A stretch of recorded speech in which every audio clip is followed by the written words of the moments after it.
him in the last interview, but he was in a fantastic mood, Danny, as you remember. He was really in a talkative, he was in kind of a chill frame of mind. He played great against Gukesh, so he really expanded upon his shampoo routine, didn't he? Yeah. Just kidding. The routine these guys know well is now underway. We are into the games here in our next quarterfinal matchups of the 2022 Speed Chess Championship. Thanks for being with us, everybody. And the day is underway. Magnus Carlsen, a classical Nimzo, Danya. Let's go. Carlsen, Caruana. I can't believe we're watching this. Magnus has the white pieces here. And this 94 variation, which has been around since the medieval times of Garry Kasparov in the 90s. It's an interesting approach. The white queen is often okay on c2. You're going to develop naturally with e3 and bishop d3. The pawn already guards b4. But Fabi playing quickly here, so he's clearly got some sort of prep he's about to show, given how quickly he committed to this line. Like, hey, Magnus, I wasn't surprised by your classical Nimzo. Yeah, and taking the first think of the game, developing the knight to c6, which should also be pointed out. In this line, you often try to push c5, but recently, players have actually been pushing on the king side. g7, g5, and then h7, h5 is actually not out of the question, even if you've castled kingside, because that bishop experiences a lot of problems. And if white has to play h3 in response to that, Danny, then after knight takes g3, white's entire kingside structure is ruined and the e-pawn is weak. So I think Fabi is thinking between bishop f5 and a tame move like rook e8, which he's just played. But that's not such a tame move after all. He's setting up knight takes d4 threats. Wow, knight takes d4. If pawn takes, we move this knight, discover check. Bob's your uncle on e1 and drops the rook. Man, I love highlighting as you speak. Can we keep this relationship more often? I feel like I learn more for coming from the school for kids who don't chess good. Who don't chess good. You arrow good though. So I graduated from the school where kids don't chess good to arrow good. All right. Well, the rook is on e8. There are immediate threats with knight takes d4. Jokes aside, and I love your point about g5 and h5. It's such an instructive thing to see that normally blocking a c-pawn in a queen's pawn game, which is any real central structure where the queen pawns are the ones that are the furthest, most advanced, everyone, is a queen's pawn game. And normally you want the c-pawn open, but in this case, getting yourself in a spot to focus on the king side, this is some dynamic stuff, and Magnus is already down 20 seconds on the clock. Yeah, this is an incredibly dynamic position with a ton of options on every move. We see Magnus going for the more pedestrian knight f3. Yeah. White can also castle queenside here. That's not out of the question either, although, of course, the queenside is not exactly the safest place to be. Yeah. But with black unable to open up the c-file easily, that really builds the case for white going queenside rather than kingside. And now where is Fabi going to deploy his bishop? F5 or g4? Or is he going to resort back to g7, g5?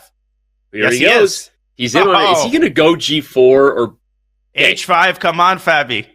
If g4, I expect knight e5 will be played to prevent knight takes d4 tactics. But note, everybody, if the knight went anywhere else, you might be right back there. So instead, he plays Danya's h5. This is, I'm going to be honest. Okay, this is earliest game one. But if I'm honest about how I would have been in Fabi's corner, massaging his shoulders, chess boxing style, I would say, look, bro, you've got to go after him. Like, we're not here to mess around, right? You've got to go after Magnus and get points early and often in these slower time controls. So I love what I'm seeing here. And from personal experience playing Magnus in long blitz matches, I think his one tiny Achilles heel, I mean, yes, who am I to talk about Magnus's Achilles heel? I can understand the irony of that. But he is a bit of a slow starter. It sometimes takes him a couple of games to get warmed up. And listen, we saw this against Gukesh. It was 1-1. Gukesh had many chances in the first 5-6 games. I think Fabi noticed that, and he says, hey, this is where I'm going to try to strike. Every game is important. Every opportunity has to be exploited. And Magnus kind of struggling to find a move here. He simply ignores the threat of h4. Wow.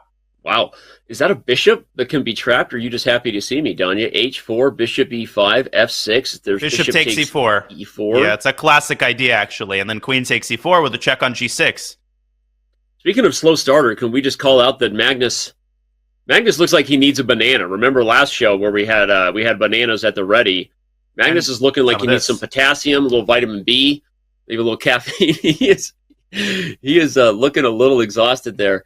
Let's bring up the analysis board if we can real quick, just to show some of these variations, because we are in a sharp position here. If f6 occurs, bishop takes e4, take, shake and bake. Mom helped, right? Takes e5, and we get check. White has at least a draw, but maybe even more, right? Knight takes g5. Yeah, White's got the draw in his pocket with queen h6 check, but knight g5 is possible. You could also go queen h6 check, and then knight takes g5. So you could really massage this in many different ways, and Fabi wants to avoid a scenario like this if he can. So f6 is not forced here, Danny. You could consider knight takes e5. You could consider bishop f5, but the thing is, you've already committed to all of these pawn moves, and then suddenly reverting back to a normal developing move, I actually think that might be the way to go, preventing bishop takes e4.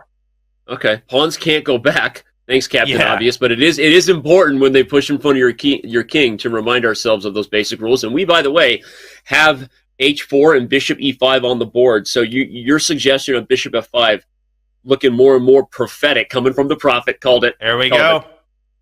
Yeah, he just didn't want that scenario where Magnus has at least a perpetual.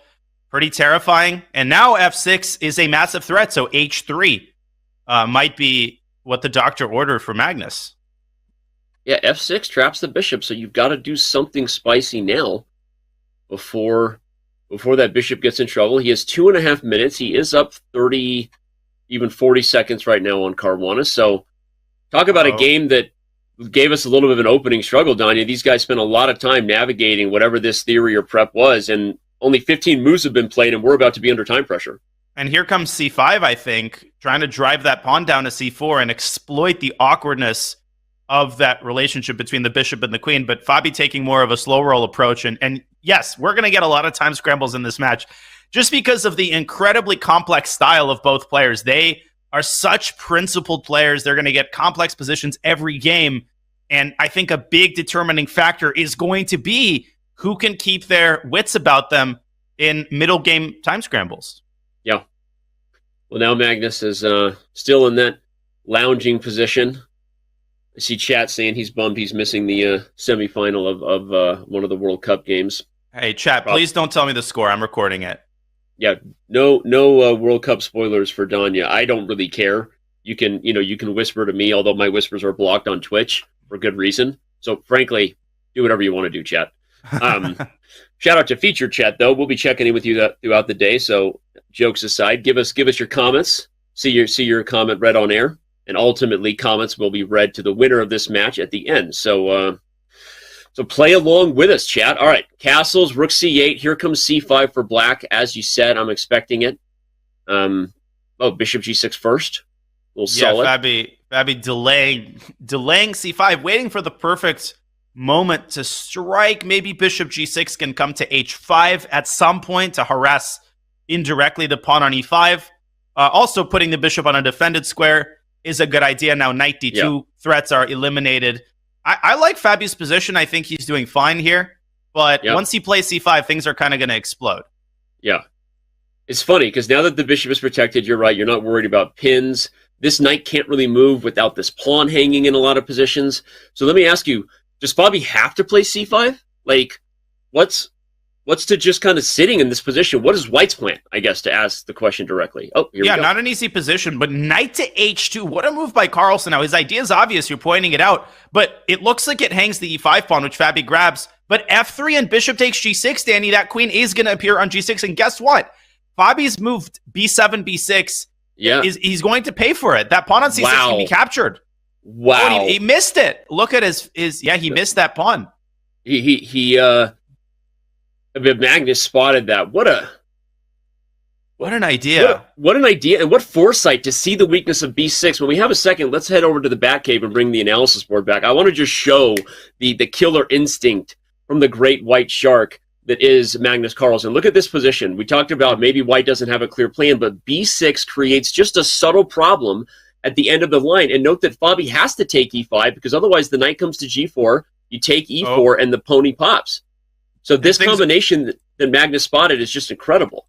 I mean, knight h2 is such a 7-head move, and things kind of getting crazy in the endgame. It still looks dangerous for white with that knight sitting on g3. Danny, there are some mating ideas for black, but Magnus has left himself plenty of time to navigate the complexity here. I think he's going to take this game. He could play e4 here. He could give a check on e5. I'm going to let him do the calculation. But back to your point, knight h2 and f3. What a concept by Magnus. Yeah, and again, like it was a good concept regardless of with the pawns on e5, but it only really works because the c6 pawn is hanging at the end, and we saw Fabi's reaction in real time. What a combo. Magnus Carlsen, not the worst chess player I've ever seen. Only the second worst. Only the second worst. All right, rook d8 played. Fabi's not going to give this one up, and the time scramble will be commencing. It shall commence. It shall, but it's only a one-sided time scramble, and I think Magnus could send his f-pawn up as well. f4, d3, f5, d2. I mean, it's still a 3-result game, but White's pawns should decide with accurate play. Finally, Magnus sits up. Yeah, well, he's going to get under... Oh, not yet. Uh-oh. He plays f4, oh my gosh. Here we go. Get your running shoes on. The pawns are pushing. Who gets there faster? Rook c1's coming, man. This is... f6 check, king d6, and White loses the e6 pawn. I think Magnus might have overlooked that. Crazy, Danny. By the way, he woke up. Thank you, Velvet Canyon, for waking up, chat. Gosh. Give us your comments. We love featured chat. King d6, rook c1. He has to play knight e3. Okay, he finds it. Knight e2 check, and then the king escapes the pin, so that's not possible. Fabi brings his king up. Oh, rook d7. Oh, that's a knife. That's a knife right there. Take d2. He's going to pick up the pawns, and it's falling apart for Fabi. Totally winning now, but only 4 seconds for Magnus. This is blunderable, man. This is blunderable. 100%. Knight takes f5, tries to capture. No, but just take an e7. Yeah, this is over. Here comes the queen. Yeah. Rook c8, man. You got problems here. You got problems here. Unreal.